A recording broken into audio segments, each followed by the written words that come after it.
አብይ አህመድ የኢትዮጵያን ህዝብ ንቋል። የኢትዮጵያ ዶክተሮቹን ንቋል። የኢትዮጵያ ህዝብን ዶክተሮቹን የናቀው የኢትዮጵያን ህዝብ ስለናቀ ነው።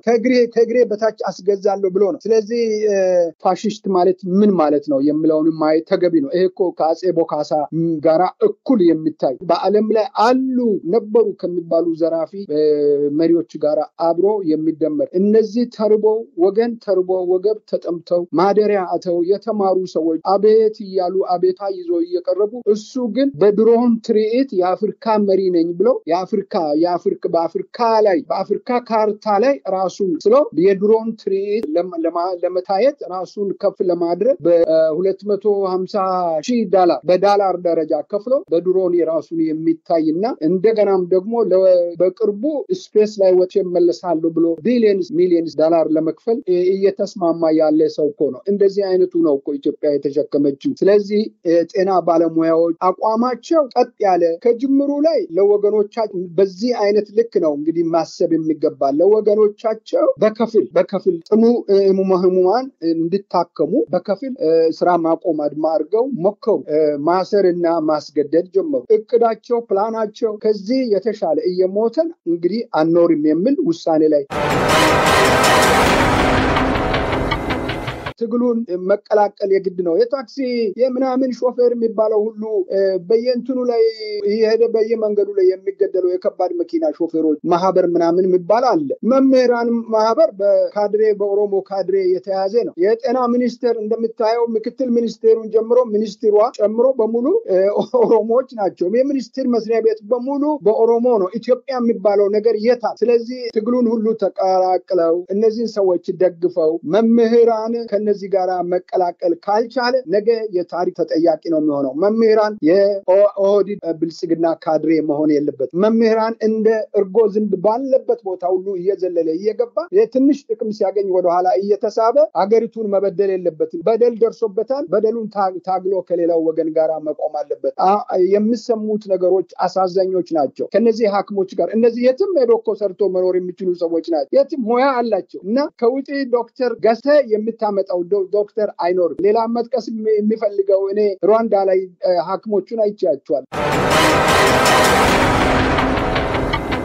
በመጀመሪያ እንትኑ ተሰራጭቷል፣ ስራ ላይ ውሏል። አነሱም አላነሱ ተፈጽሟል። እሱ ምንም እንትን አይኖር። ሁለተኛም ያስቀመጡት ለድርድርና ለሰላማዊ ድርድር የኦሮሞ ነጻነት ጦርና የአማራ ፋኖ ሰላማዊ መንገድ እንዲከተሉ የሚለው ነው በአጭር አባባል እና እሱ ሰላማዊ ሲባል አብይ አህመድ ሰላምን የሚፈልግ ነው። መጀመሪያም አብይ አህመድ ለሰላም የቆመ ነው ወይ አላዩትም ወይ? አሁን እነሱ እንደ ዳብታራ የሚደግሙት ፕሪቶሪያ የሚሉት ፕሪቶሪያ ላይ ሄዶ ምንድነው የፈጸሙት? ምንድነው የሆነው? ፕሪቶሪያ ስራ ላይ ውሏል ወይ? ህወሓት ስራ ላይ አውሎታል ወይ? ራሱ ህወሓት ስራ ላይ አውሎታል ወይ? አትሊስት ጦርነቱ ቆሟል። ሮኬቶች፣ መድፎች፣ ታንኮች እነዚህ ላንድ ኢዝ የተሰጠ አለ። እሱ መሳሪያ በቁጥር ተረክቧል ወይ? ለመረከብ ችሏል ወይ? አስረከቡ ወይ? እነዛስ እኛ ይሄንን ነው የተረከበው ብሎ አስረከቡ። ሊሆን የሚችለው ነገሮችን ብሏል ወይ? በወልቃይትና ጠገዴ ላይ ነው ፎከሳቸው። እሱን ከተቀበለን የሚል እዛ ላይ ነው ክርክሩ ያለው። ወልቃይትና ጠገዴ ደግሞ ሁለቱም ህዝቦች ጤና ይስጥልን ተከበራችሁ የሬዲዮ ቤተሰቦችና አድማጮች፣ በወቅታዊ ጉዳይ እንድንወያይ እንደወትሮው ሁሉ የአፍሪካ ሰላምና እርቅ ኢንስቲትዩት ዋና ዳይሬክተር ዶክተር ሸዋፈራው ኩራቱን ጋብዘናል። ባለው ወቅታዊ ሁኔታ በተለይም የኢትዮጵያ ጤና ባለሙያዎች ያነሷቸው ጥያቄዎችና በአገዛዙ በኩል እየተሰጡ ያሉ የአፈና እርምጃዎች፣ የውይይትና የድርድር ሀሳቦችን ሌሎችም ወቅታዊ ጉዳዮችን አንስተን እየተወያየን እንቆያለን። የፕሮግራሙ አዘጋጅ ሀብታሙ አሰፋ ነኝ። እስከ ውይይታችን ፍጻሜ አብራችሁ እንድትቆዩ በአክብሮት ጋብዛለሁ። ጤና ይስጥልን ዶክተር ሸዋፈራው ኩራቱ ረዘም ያለ ጊዜ ወሰድነው አሁን ከአንድ ሳምንት በኋላ ይመስለኛል የተገናኘ ነው። እንኳን ደህና መጡ። እግዚአብሔር ይስጥልኝ ሀብታሙ፣ እንዴት ሰነበት? እግዚአብሔር ይመስገን ከልብ አመሰግናለሁ። ዶክተር ሸዋፈራው እንግዲህ የአፍሪካ ሰላምና እርቅ ኢንስቲትዩት የኢትዮጵያ የጤና ባለሙያዎች ንቅናቄ ፍትሃዊ ጥያቄ እንደግፋችሁ ጥሪ አቅርባችኋል። ሌላውም የኢትዮጵያ ህዝብ ጥያቄውን እንዲቀላቀልና ይሄ መኖር ያለመኖር ጥያቄ፣ የነሱ የዳቦ ጥያቄ፣ የጤና ስርዓቱ ይሻሻል ጥያቄ የህዝቡም ጥያቄ መሆኑን በተለይም እየተፈናቀለ ያለው የትም እየጣሉት መሬቱን እየቸበቸበው ያለበት ህዝብ መድረሻ ያጣ ህዝብ በረሃብ እየቀጡት ያለ ህዝብ በረሃብ እየቀጡት ያለ መምህር ሁሉ ሰራተኛ ሁሉ እንዲነሳ ጥሪ አቅርባችኋልና ከመግለጫችሁ በኋላ ያለውን የኢትዮጵያ ጤና ባለሙያዎች ንቅናቄ በተለይ ሁሉን አቀፍ የሥራ ማቆም አድማ ተከትሎ ዛሬም አፈና አለ እስር አለ እንግዲህ አስሮ ደግሞ እንደተለመደው በፈጠራ የሽብርና የሁከት ክስ የመክሰስ ጉዳዮች አሉ ጊዜ ቀጠሮ የተጠየቀባቸው ስፔሻሊስት ዶክተሮች አሉ እንግዲህ ይሄ ሁሉ ከፍተኛ ትላንትም ጳውሎስን ጨምሮ ከ1000 በላይ ሬሲደንቶች እንግዲህ የመጨረሻ ዓመትና ተማሪዎች ህክምና አገልግሎት እየሰጡ ያሉ እነሱን ሁሉ አባረናል የሚባልበት እንቅስቃሴ አለና አጠቃላይ መግለጫችሁን ካወጣችሁ በኋላና በፊት በአሁኑ ወቅት ያለውን የኢትዮጵያ ጤና ባለሙያዎች ንቅናቄ እንቅስቃሴ እንዴት ነው እየተከታተላችሁ ያላችሁት በአገዛዙ በኩል እየተወሰዱ ያለው ያፈና እርምጃዎች መዳረሻቸው የት ነው ሀብታሙ በጣም አስገራሚ እነዚህ የኢትዮጵያ ጤና ባለሙያዎች በአጠቃላይ ለቆሙለት አላማ ለህዝባቸው ምን ያህል ሩህሩ እንደሆኑ ነው መጀመሪያ ያየነው እነዚህ ስፔሻሊስቶች በተለያዩ በጤና ስራ ላይ ለረጅም ጊዜ ያገለገሉ ብዙ ኤክስፒሪየንስ ያላቸው ጤና ባለሙያዎች ናቸው እነዚህ በአሁኑ ሰዓት ላይ አንድ ፋብሪካ ሰራተኛ የሚያገኘው የወር ደሞዝ 4000 ከፍተኛው 9000 እና ከዛ በታች የሚያገኙ ለመኖር ለመብላት ለማደር ያላሳላቸውን ደሞዝ ያገኙ ስርዓቱ በፈጠረው በኑሮ ውድነት ውስጥ ወድቀው ነጭ ጋውን ለብሰው ወገኖቻቸውን እየተራቡ ሲያገለግሉ ወንድሞቻችን እህቶቻችን ናቸው ቢያንስ 22 ዓመት በትምህርት ላይ ዘመናቸውን ያሳለፉ ሰዎች ናቸው ከሀገር ውጪ ሄደው አብዛኛው ተምረው የተመለሱ እና አገራቸውን ለማገልገል ከወጡበት ሀገር ላይ እዛው መቅረትና ደህና ደሞዝ አግኝተው ለመኖር በሚያስችሉ ሁኔታ ላይ ሊኖሩ የሚችሉ ሰዎች አገራቸውን አፍቅረው ሙያቸውን ለሀገራቸው ለህዝባቸው ለማዋል የተነሱ ሰዎች ናቸው ብዙ ታሪክ አለ እንደዚህ ብለን ስንቆጥራቸው በምንቆጥርበት ጊዜ የነዚህ ሰዎች ታሪክ ሰፊ ነው እነዚህ ሰዎች በጣም አገራቸውንና ህዝባቸውን አክሞ ዘመናዊ ህክምና ለመስጠት ከውጪ ማሽን ሁሉ ይዘው ያስገቡ ሐኪሞች አሉ ጥቁር አንበሳ ስፔሻሊስት ዶክተር በስም የሚጠቀስ ሰሞኑ እየሰማን ያለ ነው በአካል ባላቀውም እንደዛ አይነት ዶክተሮቹ ውድ የሆኑ እንቁ የአገር ሰው ልጆች ናቸው በተለይ በጦያም በዚህ በጤና ጉዳይ ላይ ሀብታሙና እንደነዚህ አይነቶቹን ማስራብ ማለት ምን ማለት የነዚህን ሰዎች ጥያቄ ደግሞ ያለ መስማትስ ምን ማለት ጥያቄያቸውን እኮ መመለስ የሚያስችል ሁኔታ እያለ ነው አውቆ ነው እነዚህ ሰዎች ዘርና ጎሳ ብሔር ሳይለዩ ነው እኮ የሚያክሙት የዚህ ብሔር የዚህ ጎሳ አላሉትም እየተጨቆኑ ጨቋኙን ጭምር ነው እየተጎዱ የሚጎዳውንም ጭምር ነው ሀብታሙ እያከሙ ያሉ ሰዎች እነዚህ በጣም በእውነቱ ያነሱትን ጥያቄ አትሊስት አፕሮች ማድረግ ቀረብ አድርገው ችግሩን አስረድቶ እዚሁ ላይ እንደዚህ ብናደርግ እናንተም እንደዚህ ብትሆኑ እንደዚህ እናድርግላቸው አገሪቱ የሚፈቅደው የዚህን ያህል እንዲህ ትፈቅዳለች አገራችን በዚህ ደረጃ ናት ያለችው ተቸግረናል እንረዳዳ ብሎ የአንድ አገር የአስተዳደር የመንካዊ ስርዓት ወግ ነው እነዚህ ባለሙያ ናቸው ተራ ሰዎች አይደሉም አንድ ተራ ሰው እኮ በአገሪቱ ለየት የሚገባውን ጥቅም አንድ ግለሰብ በአገሪቱ ሊያገኝ የሚገባውን ነገር እኮ በኢትዮጵያ አያገኝም ሀብታሙ እነዚህን ሰዎች እንኳንስ ማሰር እንኳንስ ከስራ ማባረር ምን መሆን አለባቸው ብሎ ማሰብ የሚገባ ስርዓት ነበር ይሄ ስርዓት ፋሺስት ነው የምንለው ከዚህ የተነሳ ፋሺስት ማለት ምን ማለት ነው የሚለውን ማየት ተገቢ ነው ይሄ እኮ ከአጼ ቦካሳ ጋራ እኩል የሚታይ በአለም ላይ አሉ ነበሩ ከሚባሉ ዘራፊ መሪዎች ጋራ አብሮ የሚደመር እነዚህ ተርቦ ወገብ ተጠምተው ማደሪያ አተው የተማሩ ሰዎች አቤት ይያሉ አቤታ ይዞ እየቀረቡ እሱ ግን በድሮን ትርኢት የአፍሪካ መሪ ነኝ ብሎ በአፍሪካ ካርታ ላይ ራሱን ስለ የድሮን ትርኢት ለመታየት ራሱን ከፍ ለማድረግ $250,000 በዳላር ደረጃ ከፍሎ በድሮን የራሱን የሚታይና እንደገናም ደግሞ በቅርቡ ስፔስ ላይ ወጥቼ መለሳለሁ ብሎ ሚሊየንስ ዶላር ለመክፈል እየተስማማ ያለ ሰው እኮ ነው። እንደዚህ አይነቱ ነው እኮ ኢትዮጵያ የተሸከመችው። ስለዚህ ጤና ባለሙያዎች አቋማቸው ቀጥ ያለ ከጅምሩ ላይ ለወገኖቻቸው በዚህ አይነት ልክ ነው እንግዲህ ማሰብ የሚገባል። ለወገኖቻቸው በከፊል ጽኑ ህሙማን የሆኑት ይቅርታ ጽኑ ህሙማን እንዲታከሙ በከፊል ስራ ማቆም አድማ አድርገው ሞከሩ።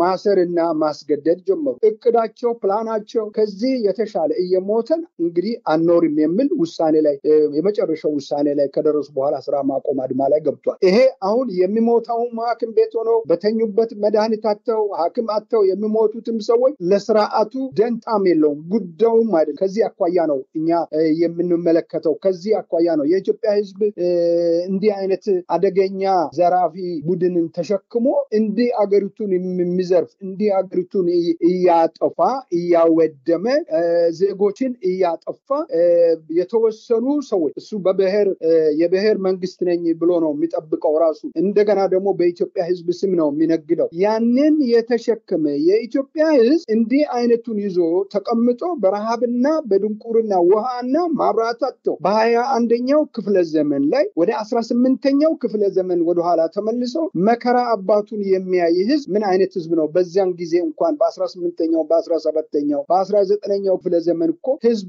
እንቢታንና መንግስትን ማስገደድና መንግስት የሆነውን መደገፍና ማቅረብ የሚችል የኢትዮጵያ ህዝብ ዛሬ የሰለጠነ በዓለም ላይ ተብሎ ይወራ የነበረው ድንቁርና ውስጥ የገባው ለምንድን ነው? ምንድነው እንደዚህ አይነት ችግር ውስጥ የገባው? ከምን የተነሳ ነው? ስለዚህ አንደኛው እንደሚታወቀው ምንድነው ያደረጉት? በየጎጡ ዘመነ መሳፍንት ጊዜ የነበረውን ስርዓት አምጥተው በየብሔሩ ብሎ ህዝቡን በትኖታል። ይሄ የወያኔ እቅድ የነበረው ወያኔ እንደማያስከድ አውቆ የተወውን ነገር ኦህዴዶቹ ወደኋላ ተመልሰው ይሄንን ብናደርግ በሚል አደገኛ አማካሪዎች አደገኛ ሰዎች ያሉበት ግሩፕ ለዘረፋ ኢትዮጵያን ለመዝረፍ እያንዳንዱ ብሔረሰብ እየተባለ የሚጠራው በስሙ እየተነገደ ከዓለም መንግስታት የሚሰበስቡት ገንዘብ ከዓለም አበዳሪ ድርጅቶች አገሪቱን አስይዘው የሚበደሩት ገንዘብ በውጭ ሀገር ላይ እያከማቹ አንድ የአርሲ አሮጊት ካንቲባ ሆና ራሷን ሼፏን ለማሳመር በሚሊየንስ የሚቆጠር ገንዘብ ከፍላ ከኢትዮጵያ ካዜና ወስዳ እንደፈለገችው ኒውዮርክና ዋሽንግተን ሕክምና ስታደርግና ፕላስተር እንትኗን ሰርጀሪ ሰርታ ራሷን ስታደርግ የማይቆጣ የአዲስ አበባ ለምንድን ነው የሚገብረው? ለማን ነው የሚገብረው? ከዚህ ከጤና ባለሙያዎች ጋር አብሮ ያልቆመ መምህር የዩኒቨርሲቲው መምህሮች ትላንትና ተራበን ይሉ ነበር። ትላንትና ተጠማን ቤት መኖሪያ የለንም እያሉ ነበር። አለ ከሃይ ስኩል ጀምሮ አስተማሪ ጀምሮ አሁን ምንድነው የሚጠብቁት? የነዚህ ጩኸት ለነሱ አይደለም? የነዚህ አቤቱታ ለነሱ ለመምህሩ አይደለም እንዴ? ሐኪሞቹ እኮ ለራሳቸው ብቻ አይደለም። እኛ በጣም በሚያስደንቅ ሁኔታ ቅድም ባነሳው መሰረት ያወጣነው መግለጫ ኢትዮጵያዊነትን የገለጸ የኢትዮጵያ ህዝብ ትግል ነው። ኢትዮጵያዊያንነትን እነሱ ሊያጠፉ የተነሱትን ኢትዮጵያን እነዚህ ሁሉ አሳይቷል። የኦሮሚያ ሐኪም፣ የደቡብ ሐኪም፣ የአማራ ሐኪም፣ የትግራይ ሐኪም፣ የአፋር የምናም የሁሉም ኢትዮጵያዊ ሐኪም አብሮ መቆማቸው ኢትዮጵያዊነታቸውን አሳይቷል ያልነው ለዚህ ነው። እንግዲህ አሁን የ47 ዶክተሮችን በሽብርተኝነት ከስሻለሁ ስል አፋኙ የፌደራል ፖሊስ ከሰናል ብለው መግለጫ ሰጥቷል። እነዚህ ሰዎች እኮ ከጋውናቸውና ከማዳመጫቸው በቀር ምንም ነገር ከስክሪፕቷቸው ከሚያክሙ ህዝብ በቀር ምንም ነገር በእጃቸው የሌለውን ሐኪም ሰብስበው አስረው ከስራ አባረው ከየትም እየሰበሰቡ ሐኪም ያልሆነውን ጋውን አልብሰው በየሆስፒታሉ እያስገቡ የተለመደ ማጭበርበር፣ የተለመደ ውሸት፣ የተለመደ የታወቀ ማንም ሰው ህፃን ልጅ እንኳን ገና 3 እና 4 ዓመት ልጆች የሚጸየፋቸው ሰዎች ስራቸው ተግባራቸው የሚያሳየው ይሄንን ነው። ይሄ ትግል አሁንም ሌት አልሆንም አልዘገዩ። ስለዚህ ትግሉን መቀላቀል የግድ ነው። የታክሲ የምናምን ሾፌር የሚባለው ሁሉ በየእንትኑ ላይ ይሄደ በየመንገዱ ላይ የሚገደለው የከባድ መኪና ሾፌሮች ማህበር ምናምን የሚባል አለ። መምህራን ማህበር በኦሮሞ ካድሬ የተያዘ ነው። የጤና ሚኒስቴር እንደምታየው ምክትል ሚኒስቴሩን ጀምሮ ሚኒስትሯ ጨምሮ በሙሉ ኦሮሞዎች ናቸው። የሚኒስቴር መስሪያ ቤት በሙሉ በኦሮሞ ነው። ኢትዮጵያ የሚባለው ነገር የታል? ስለዚህ ትግሉን ሁሉ ተቀላቅለው እነዚህን ሰዎች ደግፈው መምህራን ከነዚህ ጋር መቀላቀል ካልቻለ ነገ የታሪክ ተጠያቂ ነው የሚሆነው። መምህራን የኦህዴድ ብልጽግና ካድሬ መሆን የለበት። መምህራን እንደ እርጎ ዝንብ ባለበት ቦታ ሁሉ እየዘለለ እየገባ የትንሽ ጥቅም ሲያገኝ ወደኋላ እየተሳበ አገሪቱን መበደል የለበትም። በደል ደርሶበታል። በደሉን ታግሎ ከሌላው ወገን ጋር መቆም አለበት። የሚሰሙት ነገሮች አሳዛኞች ናቸው። ከነዚህ ሐኪሞች ጋር እነዚህ የትም ሄዶ እኮ ሰርቶ መኖር የሚችሉ ሰዎች ናቸው። የትም ሙያ አላቸው እና ከውጪ ዶክተር ገዝተህ የምታመጣው ዶክተር አይኖርም። ሌላ መጥቀስ የሚፈልገው እኔ ሩዋንዳ ላይ ሐኪሞቹን አይቻቸዋል። በሩዋንዳ 12 ሚሊዮን ህዝብ ያላት ሀገር ናት ሩዋንዳ። በሩዋንዳ ለዶክተሮች የሚከፈለው ገንዘብ ምን ያህል በሩዋንዳ ደረጃ? የኢትዮጵያስ ምንድን ነው? ክፍያውን ብቻ አይደለም፣ የጤና አገልግሎት ኢትዮጵያ ውስጥ የጤና አገልግሎት ምን መልክ አለው? በጣም በሚያሳዝን ሁኔታ ዜጎች እኮ የጤና አገልግሎትን አያገኙ። ካርድ ለማውጣት አቅም የለውም፣ ገንዘብ የለውም። እንደሌላ ሀገር ኢንሹራንስ እኮ የለውም። ለኢትዮጵያ ኢንሹራንስ የሌለ ህዝብን እንዴት በምን ሄዶ ይታከማል? ያንን እነዚህ ዶክተሮች ራሳቸው ከዚች ከሚያገኙት የካርድ ማውጫና የመድኃኒት ሂሳብ እየከፈሉ እኮ የሚያክሙ ሰዎች ናቸው። እነዚህን ነው እንግዲህ ወገንን ከወገን ነጥቆ መብላት ነው የፈለገው አብይ አህመድ። እሱ እንደፈለገ በኢትዮጵያ አየር መንገድ እንደፈለገ ዓለምን በአሁኑ ሰዓት ላይ እየዞረ ነው ያለ። የተለመደ ዙረት የተለመደ ጫጉላ ሽርሽር ጀምሯል። ከዛም ደግሞ ነገ ስፔስ ላይ ይወጣል። ማን ወዴት ሄደ የሚል የለም። ወታደሩ አይቆጣውም። ሚኒስትሮቹ አያናግሩትም። ምክር ቤት የሚባለው ነገር እሱን ለማናገር አይችሉም፣ ይፈሩታል። በእንደዚህ አይነት ሁኔታ ነው ያለውና በዓለም ላይ የአጼ ቦካሳ እና የመሳሰሉ ሰዎችን አይነት ዲክታተር ነፍሰ ገዳይ በሰው ደም የሚጨማለቅ ሰው ነውና እንደዚህ አይነቱን መታገል በቀላሉ አይደለም። አንድነትን በፍጥነት የምንለው ለዚህ ነው። ውጪም ውስጥም ያለው ህዝብ መታገል አለበትና ከዶክተሮቹ ጎን መቆም፣ ዶክተሮቹን ማበረታታት ይኖርብናል። ሀብታሙ ከልብ አመሰግናለሁ። ዶክተር ሸዋፈራው እንግዲህ ቀደም ሲል አንስተውታል። ያነሱት በአንድ በኩል የዳቦ ጥያቄ ነው። እንግዲህ አንድ ስፔሻሊስት ዶክተር የሚባል ተቆራርጦ የሚደርሰው 99,000 ብር ነው። ከዛ ላይ እንግዲህ አሁን ባለው ተጨባጭ ሁኔታ ውስጥ ምን ያደርጋል? በየደረጃው ያሉ እንግዲህ የጤና ባለሙያዎች ምን ያህል የጤና ተቋማት የሚባሉት በተዋረደና በወደቀ ደረጃ መሆናቸውን ሰሞኑን የሚወጡ ፎቶግራፎች በግልጽ ያሳያሉ። እንግዲህ ይሄ ዋና ከተማዋን አዲስ አበባ ጨምሮ ነው። የኮሪደር ልማት በሚል በተለይም አማራውን ሌላውንም እናፈናቅላለን በሚል አዲስ አበባን የኦሮሚያ እናደርጋለን በሚል ስሜትና አሁን ደግሞ የውጭ ሀገር ዜጎች ንብረት እንዲያፈሩ በሚል ህግ በማውጣት አገሪቱን እየሸጠ ያለ አገዛዝ ነው። ያው ቀደም ሲል እርሱ አንስተውታል። ዛሬ ደግሞ አዲስ ቀልድ ይዘው ወጥተዋል። በአንድ በኩል ከጤና ባለሙያዎች ጋር እናገራለን በሚል የዳቦ ጥያቄያቸውን መመለስ ያልቻሉ እንኳን ቤት ልሰራ ቀርቶ በልቼ ማደር አልቻልኩም የሚል የጤና ባለሙያ ጥያቄን ወደ ጎን በማድረግ በአዲስ አበባ የሚገኙ የመንግስት ሰራተኞች የቤት ባለቤት እናደርጋለን በሚል እንግዲህ የነሱ አጋፋሪና አንዱ ካድሬ ከሆነው የንግድ ባንክ ዋና ስራ አስፈጻሚ ጋር አዲስ አበባ ቤቶች ውለታ ፈረምን በሚል ጨፍኑ ላሞኛቸው አይነት እንቅስቃሴ አድርገዋል። በሌላ በኩል አፈናው ዛሬም ድረስ ቀጥሏል። ዛሬም ድረስ ማባረሩ፣ ያፈኑ ማሰሩ፣ በርካታ ዶክተሮች ታስረዋል። እንግዲህ ቁጥራቸው አሁን ከ100 በላይ ይደርሳል። የጤና ባለሙያዎች ዶክተሮች እየታሰሩ ያሉ፣ በየቦታው እየተባረሩ ያሉ ከ2000 በላይ እንግዲህ አዲስ አበባ ውስጥ ከሚገኘው ቅዱስ ጳውሎስ ሆስፒታል የተባረሩት ከ1000 በላይ ሬሲደንቶች አሉ። እነዚህና ሌሎችም ጉዳዮች ባሉበት በአንድ በኩል እንወያይ ይባላል። በሌላ በኩል ደግሞ ሰራተኛው መምህሩ እንዳያምጽ በሚል መምህሩን በስብሰባ ያደነዘዙ እንደምንም ብለን የትምህርት ስርዓቱ ልክ ሲዘጋ ይበተናል፣ ያኔ ቢጠራም አይመጣም በሚል እንቅስቃሴዎች ጀምረዋል። በሚስጥር ስብሰባዎች ይደረጋሉ። ከዚህ ቀደም ባደረጓቸው ስብሰባዎች መምህሩም ተመሳሳይ ጥያቄ እንዳለው 7 የሰቆቃ ዓመታት እያሳለፍን ነው በሚል ለመናገር የሞከሩ መምህራን አሉ። ነገር ግን በተደራጀ መንገድ እንደ ጤና ባለሙያዎች ተቃውሞ እስካልቀረበ ድረስ ውጤት አይመጣምና ይሄ ለመንግስት ሰራተኞች ቤት እንሰራለን የምትለውን ቀልድ የዳቦ ጥያቄን መመለስ ያልቻለው አገዛዝ በዚህ አይነት ሽንገላ እንዳይነሱ፣ እንዳይተባበሩ፣ አብረው እንዳይቆሙ ማድረግ የሚችልበት እድል ይኖራል ወይ? እንዲህ አይነት አገር ላይ በእንደዚህ አይነት ስርዓት ላይ መጠቀስ የሚገባ በሁሉም አገር ከነጭም በጥቁርም በየትኛውም ዓለም ላይ አንድ ምሳሌ አለ። የኢትዮጵያንም ጨምሮ አንድ የሶስት በሬዎች ታሪክ አለ እና አንዱ ሲበላ አንዱ ሲበላ ተራ በተራ አብሮ የነበሩትን ተራ በተራ አውሬ እየበላቸው አንዱን አስቀርተው መጨረሻ ላይ ሁሉንም እንደበሉ ነው የሚተረተው እና ልክ እንደዚህ የሶስቱ በሬዎች አይነት ነው የሚሆነው። ምንድነው መምህር ከዚህ ቀደም እንደ መምህር የተዋረደ ለመስማትም ለማየትም በማያስችል ሁኔታ ላይ የተዋረደ ከሚያስተምሩ ተማሪዎቹ ጋራ ኩርማን እንጀራ በእንትን ተሰጥቶት ቁጭ ብሎ ከተማሪዎቹ ጋራ የተሰጠውን ምግብ ምሳ የሚበላ መምህር የሚባል አይመስለኝም። የመምህር ኳሊቲው ራሱ እዛ ላይ የወደቀ መምህር እንዴት አድርጎ ነው ሞራልስ ያለው? ያ እንኳን አይሰማውም እንዴ?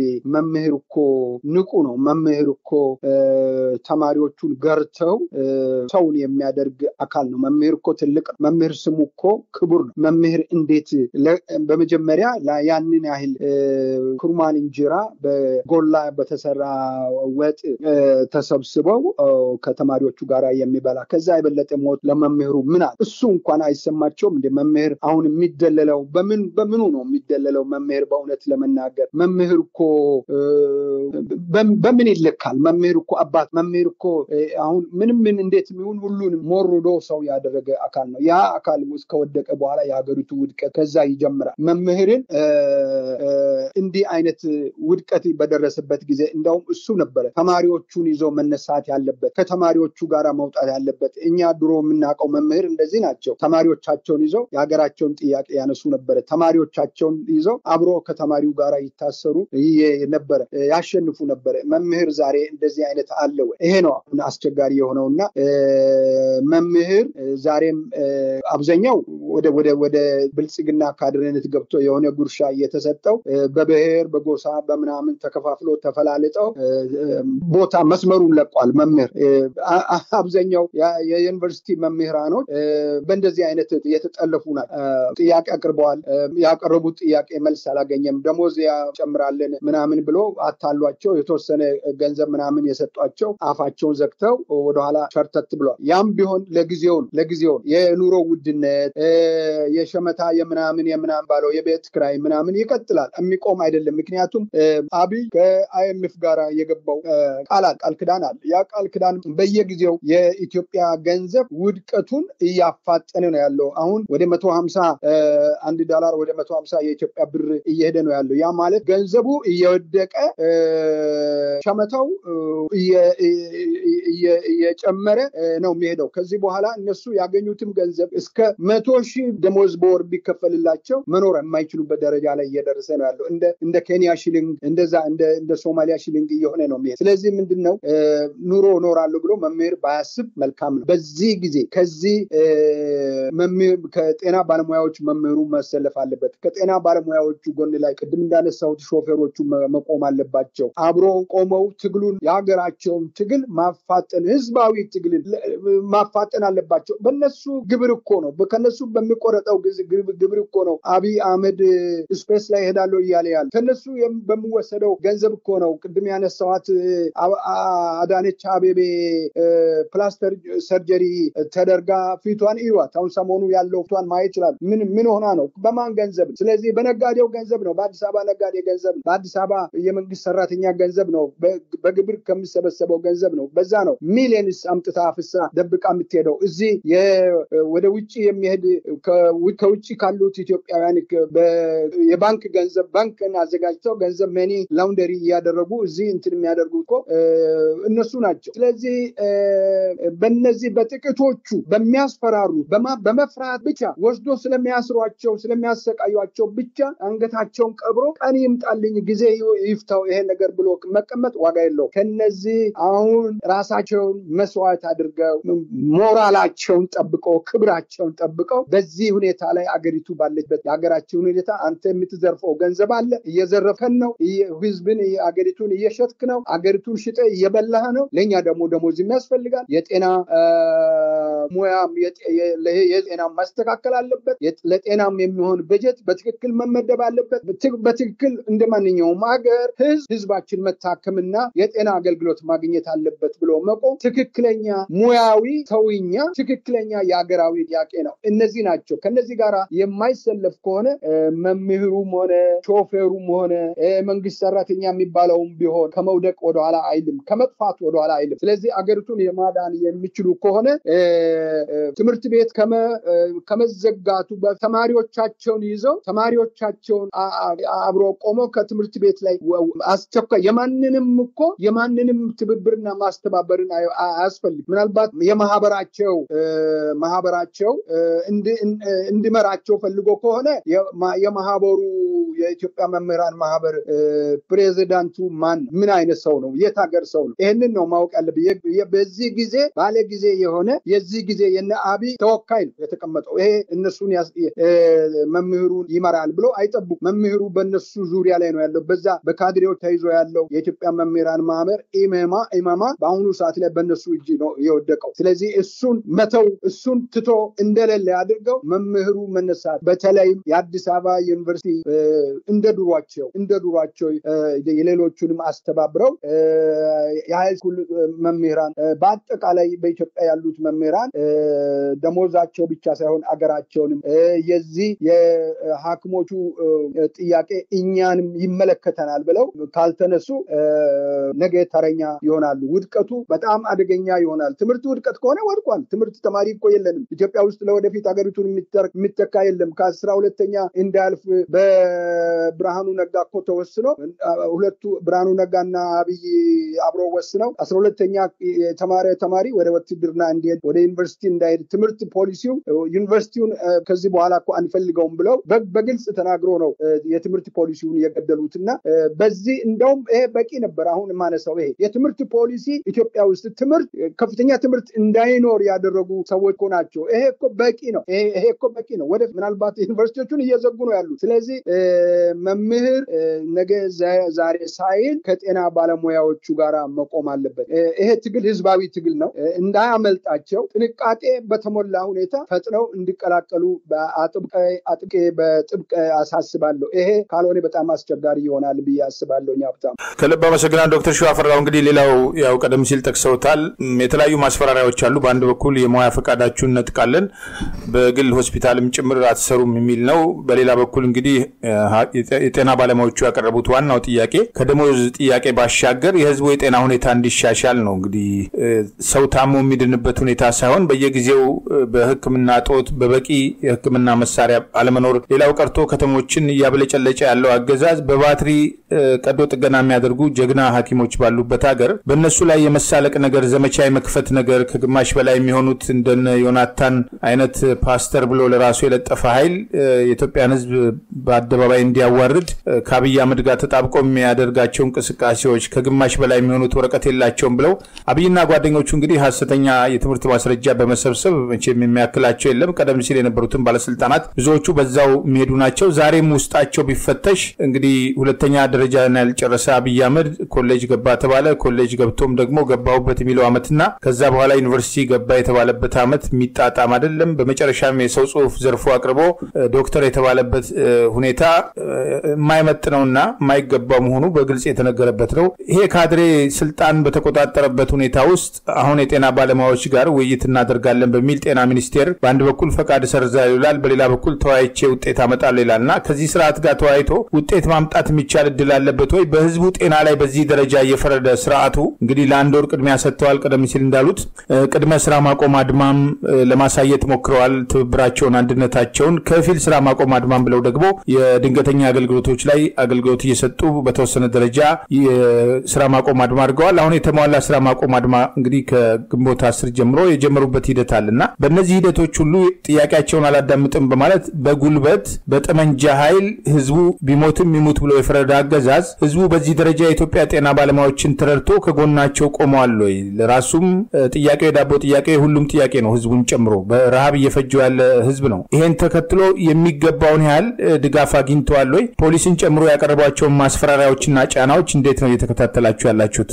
እኔ በጣም ከሚገርመኝ ነገር ውስጥ የኢትዮጵያ ህዝብ ነው እኔ ወጣሁበት እኔና አንተ የበቀልንበት ሀገር ህዝብ ነው። የሚገርመኝ አገሩን የራሱን ሀገር ሲያፈርስ የራሱን ሀገር ሲያጠፋ ቁጭ ብሎ አብሮ እንዲያፈርስና አብሮ የሚፈርስ ህዝብ የኢትዮጵያ ህዝብ ነው ያየሁት በዘመኔ እንዲህ አይነት ህዝብ አይቻላቅም እንግዲህ ድሮ በእኛ ዘመን ከኛ በፊት የነበሩት አያት ቅድመ አያቶቻችን አባቶቻችን ጨምሮ ለሀገራቸው ያላቸው ፍቅር ሀገራቸውን እንዴት አድርገው እንደሚጠብቁ አብሮ እንዴት እንደሚያደርጉ አብሮ እንዴት አድርጎ እንደሚዶሉቱ በሀገር ጉዳይ ላይ ሲዶሉቱ ሲወያዩ እንደሚያድሩና መንግስታትን እንዴት እንደሚገስጹ ሰምተናል ታሪክ ብዙ ታሪክ ያለ ህዝብ ነው ከዚህ የተነሳ እውነት እኔ ይሄ የውሸት ኢትዮጵያ ታሪክ ነው ወይ የውሸት ኢትዮጵያ ነው እንደ የነበረችው የሚለው ደረጃ ነው ያደረሰኝ በጣም የሚያሳዝንና ከሚያሳዝን ነገሮች ላይ ነው ያየሁት ሀብታሙ ይሄ የዚህ ከ32 ዓመት በኋላ የተወለደ በእድሜ በ30 ውስጥ ብቻ ያለው ህዝብ ነው ወይ ያለው ኢትዮጵያ ውስጥ የዚህ ህዝብ ድምጽ የት ሄደ ምንድነው የበላው ለምንድነው አገሩን የማያቀው አገሩን የማያድነው እንዲህ አይነት መንግስት ገጥሞት ኢትዮጵያን ያቃል ወይ እንዲህ አይነት አስተዳደር በኢትዮጵያ ውስጥ ነበረ ወይ የሚለውን ለምን እንደማያነሳና የኋላ ታሪክ የኢትዮጵያ ያገሪቱን በኋላ ታሪክ እንደገና ደግሞ እሱ ለወደፊት ሊኖር ያለበትን ሁኔታ ለምን እንደማይገምት ሁላችንም እኮ እንደ ቁራ የምንጮህውና ሁላችንም በየእንትኑ ላይ የምናደርገው የምንሰራው ነገር ጠፍቶን አይደለም የሀገራችን ጉዳይ አሳስቦን ይሄንን አይተን ነው ወደፊት በኢትዮጵያ ላይ ምንድነው ሊደርስ ያለው ምን ሊሆን ነው ኢትዮጵያ ውስጥ የሚለውን አይተን ነው እኮ አሁን እየደረሰ ያለው ነገር አስቀድመን የተነበየ ነው ዛሬ የኢትዮጵያ ህዝብ እጁን ሰብስበው ረሃብንም ጥማትንም ያለ መኖርንም ሁለቱንም ተቀብሎ ተቀምጦ መኖር ሳይሆን ያለ መኖርን ነው የወደደው የኢትዮጵያ ህዝብ በሙሉ የኢትዮጵያ ህዝብ ሊያስብል የሚችል ሩሩና ሆዱ ላይ ተቀምጦ ረሃብን ችለው ከቤት ተባሮ ዝናብና ጥሩር ላይ ውጪ ሲቀመጥ በጣም የሚገርም ነገር ቢኖር እሱ ነው በጣም የሚያስገርም ቤቱን ሲወስድበት ለቆ የሚሄድ ህዝብ ነው ያየው ቤቱን ሲወስድ መኖሪያውን ቤቱን ላይ ሲያፈርሱ ዝም ብሎ አፍርስ ብሎ ትቶ የሚሄድ ህዝብ ነው ያየው እንዲህ አይነት ህዝብ ምን ነካው ምንድነው ከዛ የበለጠ ሞት ምን አለው ስንት ሞት ሊጠፋ ወጣቱ አንገቱን ወስዶ ካቴና ከቤት ወስዶ ካቴና በእጁ አስገብቶ ወስዶ እስር ቤት ወስዶ ሲገርፉት ምንም ነገር ሳያደር ምንም በአማራነት ብቻ አሁንም በዚህ በህክምና ጉዳይ ላይ ያላነሳው ሁሉም የሁሉም ብሔር የኢትዮጵያውያን የሆነ ብሔር ማለት ነው ኢትዮጵያውያን በሙሉ ሁሉም ስለገቡበት ሁሉም አብሮ ስለቆሙ ሁሉም አብሮ ስለሚታገሩ የዛም ብሔር የዚህም ብሔር ያላልኩት ስለዚህ በብሔር ተነጥሎ አማራ የዚህ የጋሞነ ወላይታነ እየተባለ ከየቤት ይወሰዱ እያሰሩ አንገታቸውን ቆልምመው ወስደው ሁለተኛ እንዳይናገር አድርገው ስለቁ እሺ ብሎ ታስሮ የሚመጣ ትውልድ አየ ብሔራዊ ውትድርና አይነት አፈሳ አድርገው ውትድርና ወስዳለው ለአብይ ሰራዊት ፈጥራለው የአብይን ዘመን ታቆያለ አንተ ሞተ እሱ መኖር አለበት ብሎ ሲሉ እሺ ብሎ የሚሄድ ትውልድ ይሄንን ነው ያየው ለምንድነው ልጄን የሚለው ለምንድነው ልጆቻችን የሚለው ህዝብ አልተሰማም ያ ቢሆን ኖሮ አብይ በሰው አፍ ላይ አይሸናም ነበር በሰው አፍ ላይ ነው ሽንቱን የሚሸና ያለው ሰዎችን ምን እንደሚያደርግ ምን እየወሰደ ምን እንደሚያደርግ በኋላ ከጊዜ በኋላ የሚወጣ ብዙ ነገር አለ እያንዳንዱን ኢትዮጵያውያን አኮላሽቷል ህዝቡ ደግሞ ተኮላሽቷል ለምንድነው የህዝብ ሞራል የወደቀው ሊኮላሽ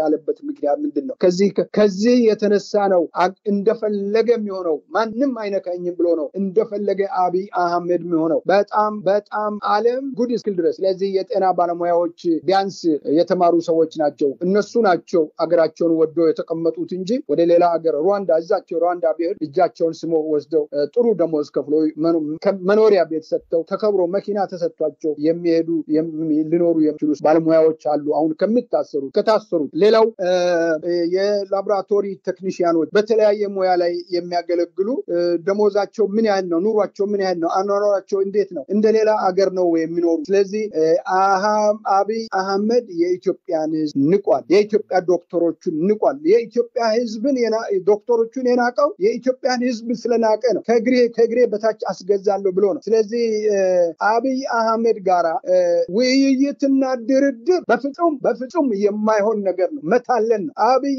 አህመድ አስገብቶ ነው የሚገድለው ወደ ራሱ ስቦ ነው የሚያጠፋው አብይ አህመድ ወንድም ጓደኛ ሆኖ ነው የሚበላው አብይ አህመድን አምኖ የሚኖር ሰው ያለ አይመስለኝም። ሁሉም በስጋት ነው ምኖር። ስለዚህ አብይ አህመድን እና ስርዓቱን በህዝባዊ አመጽ እንደ ቱኒዚያ የቱኒዚያ ህዝብ እኮ ባንድ አዚዝ ነው አብዚዝ የሚባል ባንድ ወጣት ምክንያት ነው የሰሜን አፍሪካ ሪቮሉሽን የመጣው እስከ ግብጽ እስከ ሊቢያ ድረስ የደረሰው። ዛሬ ኢትዮጵያ ምን ነካት? ምንድነው የሆነው? ዛሬ እኮ ብዙ ነገር ማንሳት እንችላለን። እንደው ዝም ብለን ነው እንጂ የነሱ ግፍ ነው እነሱ የሰሩት ኃጢያት ነው ለኢትዮጵያ የተረፈው ብለን አፋችን ዘግተን ዝም ብለናል እንጂ ትግራይ እኮ ከኢትዮጵያ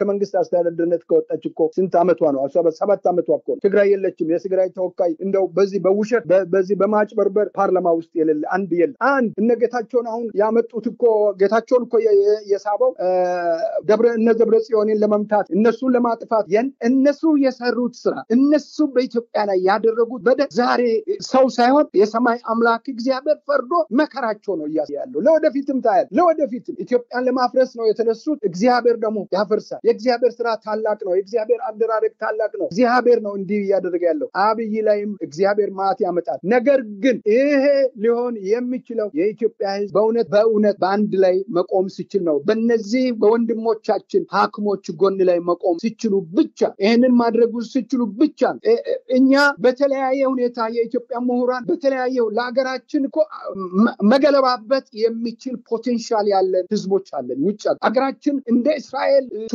ህዝቦች ማድረግ የሚችል የአማራ የትግራይ የኢትዮጵያውያን የሆነ በሙሉ አለ። የተማረ ህዝብ እኮ ኢንተሌክቹዋሉ ዛሬ በጎጥ ልክ አብይ እንዳከፋፈለ ተከፋፍለው አንዱ በአንዱ በብሔር ከዛም ባለፈ በቀበሌ ከዛም የሚያስበው በጣም በትንሹ በጠባቡ በጎጥ በሰፈር በቀበሌ በዚህ ውስጥ ገብተን ነው እንጂ አገራችን እኮ እንደዚህ ማንም ሊያደርግ ማንም እንደፈለገ ሊነዳና እንደፈለገ ረግጦ ማንም ከመሬት የተነሳ ምንነቱ የማይታወቅ ከመሬት መጥቶ አገሪቱን እንዲህ ሲያደርግ አገርን ሲያጠፋ ቤቱን እኮ ማጥፋት ወንጀል ነው። እንኳን አገር ማጥፋት የገዛ ቤቱን ማጥፋት ወንጀል ነው።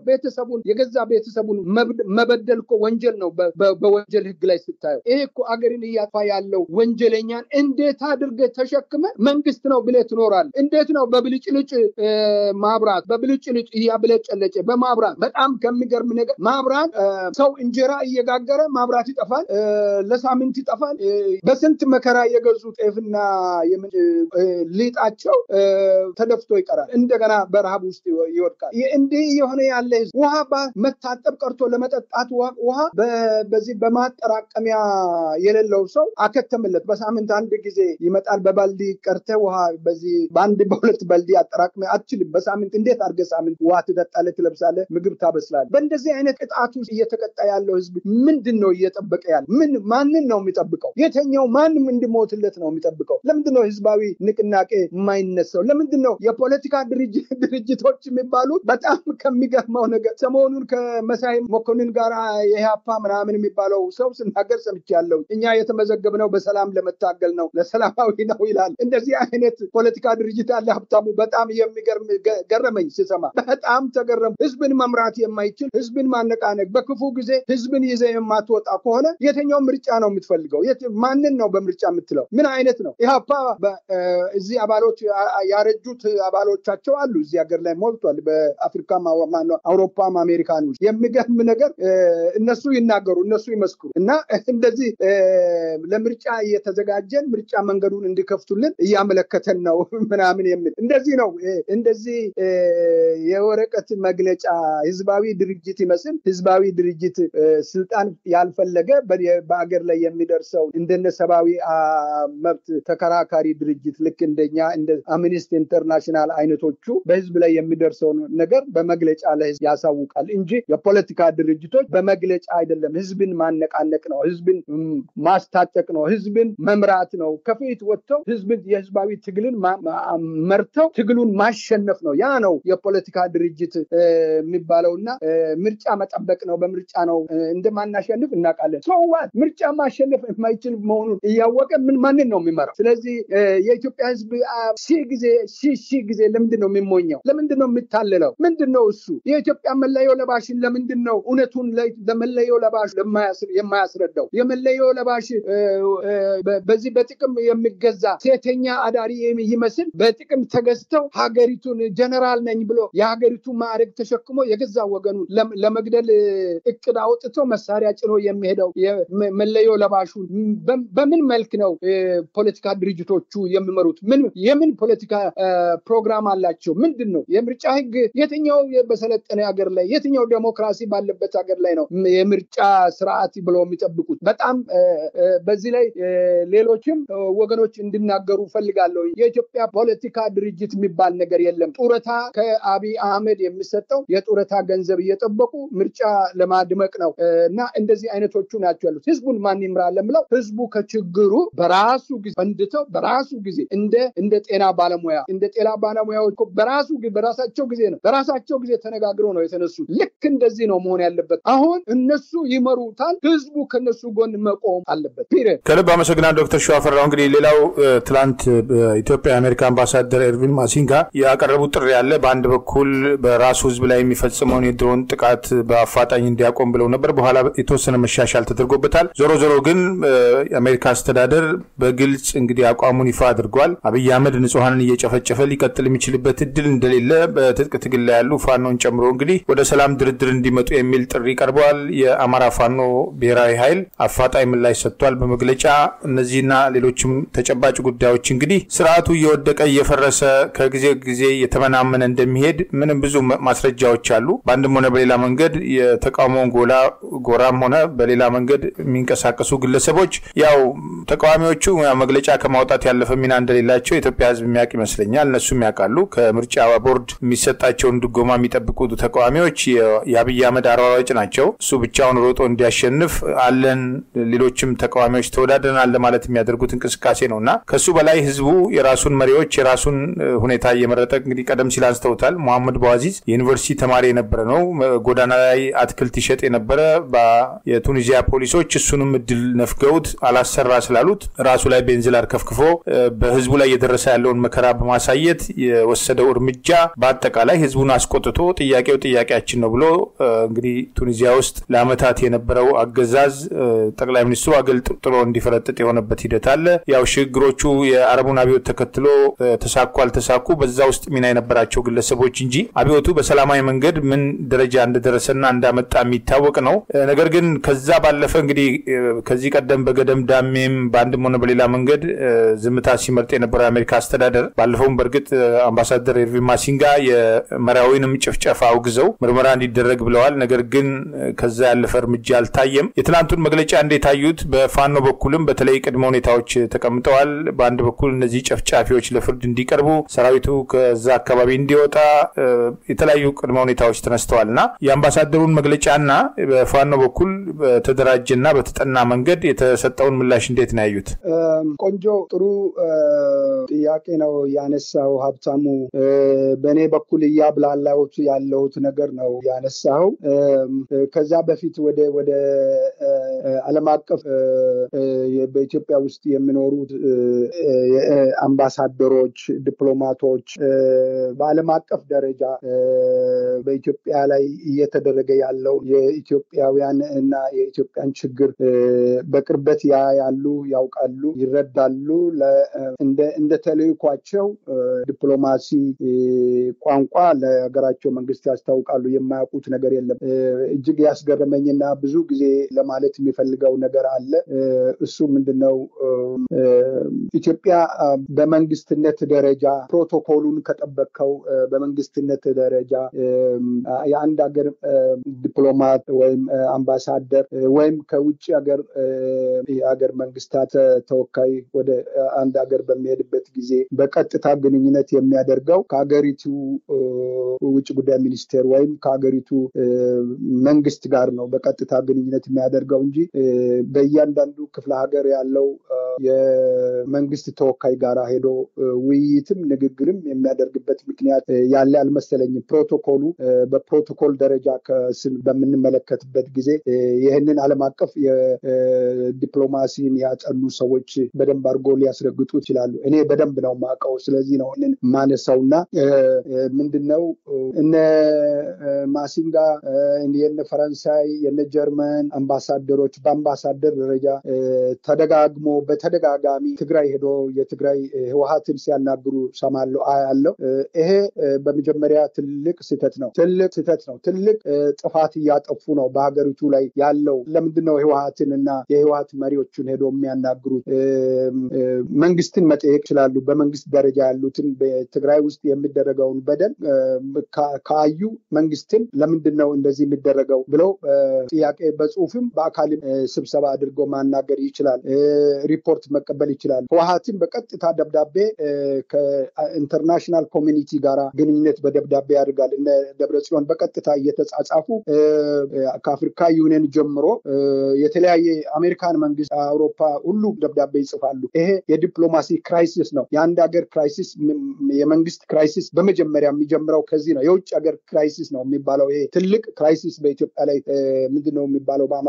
ክሳራ፣ ትልቅ ክሳራ ነው የሚያሳየኝ። እና ምንድነው ይሄ ከሆነ በኋላ ግን በአማራ ውስጥ በአማራ አገር ላይ በድሮን በጀት በታንክ በመድፍ በጀነራል መድፍ የሚባል በጣም በርቀት ከ20 ኪሎ ሜትር በላይ ሄዶ የሚመታ 25-20 ኪሎ ሜትር ላይ ሄዶ የሚመታ መድፍ እየተጠቀሙ ተራራ እየናዱ በቤቶች በከተማ ውስጥ በትምህርት ቤቶች ላይ መድፍና ድሮን የሚጥሉ ጦርነት ሲካሄድ 2 ዓመት አልፏል። በዚህ ጊዜ እነ ማሲንጋ ይሄንን ነገር አማራ አገር ላይ የምታደርሰው ውጊያ ጦርነት የአማራ ህዝብን እየፈጀ ነው ብሎ የተነፈሱበት ጊዜ በቁጥር ነው። አንድ ጊዜም ስለ ድሮንና ስለ ጦርነቱ ሁኔታ አንስቶ አያውቁም። ትንሽ ነካ እያደረጉ አንዳንድ ጊዜ ሲያልፉ ይታያል። እና ከትግራይ ለትግራይ የሰጡት ቫልዩ ለትግራይ ለህወሓት የሰጡት ቫልዩ እና ለአማራ የሰጡት ቫልዩ የተለያየ። አሁን ከስንት ምጥ በኋላ በድሮን ዜጎችን መምታት የሚለው አወጡና ከ7 ሰዓት በእንትን ላይ ከቆየ በኋላ ኢንተርናሽናል ኮሚኒቲ ስፔሻሊ የውጭ ሚዲያዎች ተቀባብለው ካሰራጩ በኋላ አንስቶታል። እንደገና ደግሞ ተቀጣይ ሌላ አስቀመጠው። ለምን? ምንድነው? ማንን ምን ተብሎ ነው? ማን ነው አንሳ ያለውስ? ማን ነው ጻፍ ብሎ ጽፎት ነው እንትን ያደረገው? ምንድነው? እኔ በምወስደው እኔ በሚገምተው ግምት ላይ ምንድነው ይሄ ሊሆን የቻለው የሚለው አንደኛ ከውጭ ጉዳይ ሚኒስቴር ወይም እነነገ ለገሰት ሁሉ ተቆጥቷቸው ወይም አንድ የሆነ ነገር እንዲህ እናደርጋለን ወይ የዲፕሎማሲ እርምጃ እንወስዳለን ካሉ በኋላ ሊሆን ነው የሚል ግምት አለኝ። በመጀመሪያ እንትኑ ተሰራጭቷል፣ ስራ ላይ ውሏል። አነሱም አላነሱ ተፈጽሟል። እሱ ምንም እንትን አይኖርም። ሁለተኛ የሚያስቀመጡት ለድርድርና ለሰላማዊ ድርድር የኦሮሞን ነጻነት ጦርና የአማራ ፋኖ ሰላማዊ መንገድ እንዲከተሉ የሚለው ነው በአጭር አባባል። እና እሱ ሰላማዊ ሲባል አብይ አህመድ ሰላምን የሚፈልግ ነው። መጀመሪያም አብይ አህመድ ለሰላም የቆመ ነው ወይ? አላዩትም ወይ? አሁን እነሱ እንደ ደብተራ የሚደግሙት ፕሪቶሪያ የሚሉት ፕሪቶሪያ ላይ ሄዶ ምንድነው የፈጸሙት? ምንድነው የሆነው? ፕሪቶሪያ ስራ ላይ ውሏል ወይ? ህወሓት ስራ ላይ አውሎታል ወይ? ራሱ ህወሓት ስራ ላይ አውሎታል ወይ? አትሊስት ጦርነቱ ቆሟል። ሌላው ግን መሳሪያ ተቆጣጥሮ ቀደም ሲል በሰሜን ኢዝ ላይ የነበረው መሳሪያ ቁጥሩ ምን ያህል እንደሆነ በመቼም ተልካሻ ካልሆኑ በመከላከያ ሚኒስቴር ተመዝግቦ ያሉ ሮኬቶች፣ መድፎች፣ ታንኮች እነዚህ ለአንድ ኢዝ የተሰጠ አለ። እሱ መሳሪያ በቁጥር ተረክቧል ወይ? ለመረከብ ችሏል ወይ? አስረከቡ ወይ? እነዛስ እኛ ይሄንን ነው የተረከበነው ብሎ አስረከቡ ወይ?